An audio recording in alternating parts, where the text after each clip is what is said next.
Oh, they better give us a season 2! The Fairly OddParents: A New Wish just had its explosive and surprisingly emotional season finale, which saw the return of Anti-Cosmo and Anti-Wanda as Dev and Irep take over Fairy World and expose the existence of fairies to the world, leaving it to Hazel and a depowered Cosmo and Wanda to save the day. All the while, Peri is on the verge of death as he's falling victim to magical backup. I'm gonna break down all of the insane shenanigans that went down in this half-hour episode and touch on the future of the series. Figure out if this is the end of Hazel's chapter in the book of Cosmo and Wanda. And before we dive in, if you end up enjoying the video, then please throw it a like and subscribe to the channel so you never miss a video. The season may be over, but we still got a lot of Fairly OddParents videos in the works alongside videos for other shows like Gravity Falls and Steven Universe, on top of major animation news. In fact, another big Fairly OddParents video is coming this weekend. So with all that said, let's get into it. The beginning of the episode is very reminiscent of the original series' first big movie, Abracatastrophe. That opened with Timmy celebrating his fairyversary, keeping his godparents secret for 1 whole year, and being rewarded with a rule-free wish. Well, a muffin that can grant multiple rule-free wishes. It's honestly kinda busted. Here, Hazel achieves her 1 millionth wish, which means she also gets a rule-free wish, minus the muffin. They probably retired those after a monkey and Crocker took over the world consecutively. But just as Cosmo and Wanda prepare to grant Hazel's rule-free wish, their magic stops working. They can't cast spells and they can't even float. They have to walk everywhere. The squad goes to Fairy World to investigate, but they find that it's a lot more scary looking than usual. The colors of the Rainbow Road are stripped down to an unsettling orange, red, and black, and the palette of the kingdom is nearly inverted. Instead of its usual heavy focus on pink, purple, gold, and bright blue, it's just green and blue. It's reminiscent of the color of anti-fairies, without being their exact shade of blue, presumably so they can still pop out when in front of those backgrounds. As it turns out, Dev and Irep took over Fairy World. After Jorgen expelled Irep from fairy duty a few episodes ago, Dev went on the deep web, or as the show calls it, the anti-web, which was apparently created by anti-fairies, which, you know, tracks. I guess it's just up to a human's discretion to decide if all the info is legit or just some crazy person's rambling. After getting a lore dump on the anti-fairies, Dev had the au pairs 3D print a new microchip to power the Big Wand. The Anti-Hazel episode revealed that the Big Wand is powered by a macrochip that, if removed, can shut down everyone's magical abilities. Dev's macrochip is for anti-fairy magic, allowing anti-fairies to run amok on Fairy World while the fairies are powerless to stop them. I mentioned a few episodes ago that Dev is very reminiscent of Simon from Infinity Train, a show that one of the showrunners, Lindsay Katai, wrote on. Plus they have the same voice actor. And yeah, Dev goes full Simon in this episode. I mean, he doesn't kill anyone, he's just talking like an egomaniac. You don't know how hard it is for a guy like me. Oh, brother! He is spiraling hard in this episode, admitting he envies Hazel not just because of his dad's weird obsession with her, but because she was able to make friends at school pretty quickly and authentically, on top of having a healthy relationship with her godparents. She pretty much has everything he wants, and he resents her for it. But the crash out doesn't stop there, as he uses his au pairs to broadcast the existence of fairies and Fairy World to the people of Earth, declaring that he's calling the shots with Irep. And he summons his dad, Dale, to Fairy World to finally get the validation he's craved for so long. Development Dev Dimmadomes. I'm so proud of my son.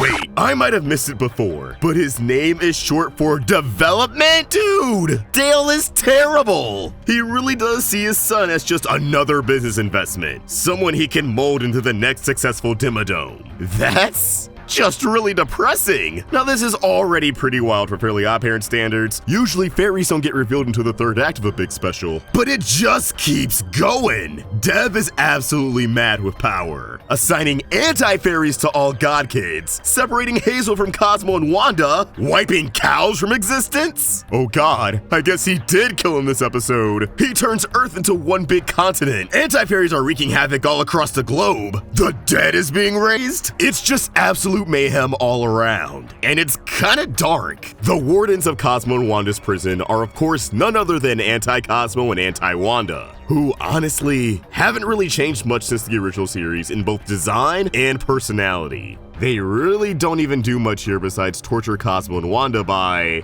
kinda just existing, and later on they chase Hazel. I have a dictionary full of big words to make you feel discombobulated. The show treats their appearance as no big deal, probably so most of the attention and hype remains on Irep, but also because so many characters have been reintroduced by this point that they probably don't expect the audience to go nuts for the original anti-fairies who visually are just a blue Cosmo and Wanda. I wish they did more here, but it was still great to see them. We also discovered that Dev has been keeping Peri captive for weeks, leaving him unable to grant any wish, causing him to succumb to magical backup. And he's in a very late stage. His time is running out. If they don't get the right chip back in the wand and have Dev make a wish soon, Peri's a goner. With the existence of fairies exposed to the human world, Hazel gathers her friends and her brother Anthony together to inform them that she has fairy godparents who need their help. And nobody's really fazed. They already pieced it together when Dev spilled the beans, and it explains all of the magical hijinks that have happened to them. You sucked me into a magical game world where we dressed up in a building-sized snake skin. You all already knew? Honestly, I love this, and I wish this is something that happened with Timmy's friends. Like, yeah, the people in his life have found out about fairies before, but they never had them all recognize that something was definitely up with Timmy that explained all the supernatural occurrences that happened to them. Chester and AJ got transported inside a video game in the second episode. Getting Coat Lyoko'd once is enough for me to accuse my friend of witchcraft. As Hazel and her squad gear up to save Fairy World, Dev's plans start to backfire on him as Irep goes off script, capturing all of the fairies, whereas Dev just wanted to get revenge on Hazel, Peri, Cosmo, Wanda, and Jorgen. He didn't want things to go this far. While the fairies are being imprisoned, we get quick cameos from Wandissimo, Mama Cosma, and Big Daddy. So if you were wondering where any of those three were, here they are. I do wonder what Wandissimo's new god kid is like, and what he's been up to nowadays, so hopefully he'll come back for an episode if the show gets another season. Dale is impressed with Irep's initiative, removing the competition from the equation entirely, and it isn't long before Dev is left in the dust, discarded by both Irep and Dale. Dev realizes that his dad is always going to prioritize business over family, and it hurts. My dad is always gonna do this, isn't he? Sideline me and obsess about business. As Hazel and her friends engage in the Battle of the Big Wand, taking on anti-fairies to remove Dev's chip, Cosmo and Wanda try to convince Dev to save Peri, who's about to burst into confetti. Load into confetti! Aw, that's cute. This is where the episode blindsided me with how emotional it got, despite how goofy they play it with the wacky expressions. But Dev realizes he's been pushing away the people who actually care about him this whole time. He's Peri's first god kid. Peri wants to do right by him, even if the adjustment period has been a little rough. And then Cosmo hits Dev with some true words of wisdom. Think maybe you're mad because what you really wanted was impossible for any fairy to give you? It never clicked with Dev until now, but ultimately, he just wanted Peri to fix his relationship with his father, the reason why he has a fairy in the first place. But some things even magic can't resolve. Only Dale can change Dale. Coming to terms with this, Dev waves the white flag and gives Cosmo and Wanda the key to escape, telling them where the macro chip for the big wand is. Unfortunately, Cosmo and Wanda start to succumb to magical backup as they reach the big wand. But thankfully, after replacing the chip, Hazel is able to make a wish and have Fairy World restored to how it once was, saving her godparents in the nick of time. Jorgen mind wipes the earth so they forget any of this ever happened. The fairies are unexposed. He also wipes Dev and Dale's minds and dismisses Peri as Dev's godparents, so now Dev no longer has a fairy, which was a sacrifice he was willing to make, but it's very bittersweet. And Hazel finally gets to make her rule-free wish, something that changes the game as it commits to the one status quo change Butch Hartman shows have always tried to dodge. She wishes for her friends and brother to keep their memory, meaning that moving forward, they know about Cosmo, Wanda, and Peri. And Jorgen can't say no, because breaking the rules is the rule for this wish, allowing Hazel and her squad, her family, to ride off into the sunset with their farting bites. They're closing this thing out on a fart joke? Oh, they better give us a season 2!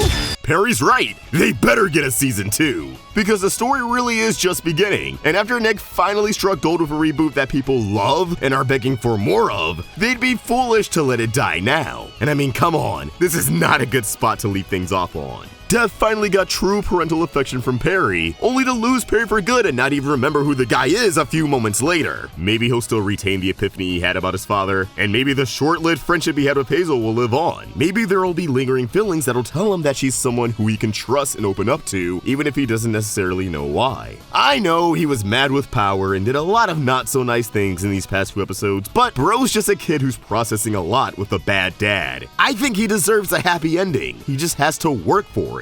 And we gotta see what Dale's full plan of Hazel is. That was a huge thing that was set up without any payoff in this season. I noticed that the Pixies were also nowhere to be found in this season, even though they'd be the perfect kind of antagonist to pair Dale up with. I even said they could be a huge threat in the video I made before the season came out, so maybe they'll pop up in a second season. And with Hazel sharing her secret with her friends, the show was able to stand up from other installments in the franchise better than ever. I want to see what hijinks they get into. There's a lot about season 2 that I want to unpack in another video, but for now, just know that the show is officially out of production. No one's working on it right now, and they haven't been picked up for anything beyond this first season. Renewal is dependent on how the series will perform when it hits Netflix later in the fall, but I think that's kind of ridiculous because it's coming in November, 3 months after the season finished up on TV. It just doesn't seem like the best move to me, and I really think they should bump up the release if possible, but who knows if anything's preventing that legally. Still, I think there's a great chance that it'll perform well on Netflix. Nickelodeon shows and movies seem to do pretty good on there, and now that there's positive word of mouth, I think it'll garner a lot of attention come November. But for now, these are just my thoughts, and I'd love to hear yours. What were your thoughts on the season finale? How do you feel about Dev's fate and Hazel's rule-free wish? Let us know your thoughts in the comments down below, and keep the conversation going over on Twitter and Insta at AwestruckVox and at Roundtable Vids. If you enjoyed the video, please throw it a like and subscribe to the Roundtable for more great cartoon content. Thank you so much for watching our Fairly OddParents videos. I hope you keep watching them, but regardless, I hope you have an awesome day, and I'll catch you later. Peace!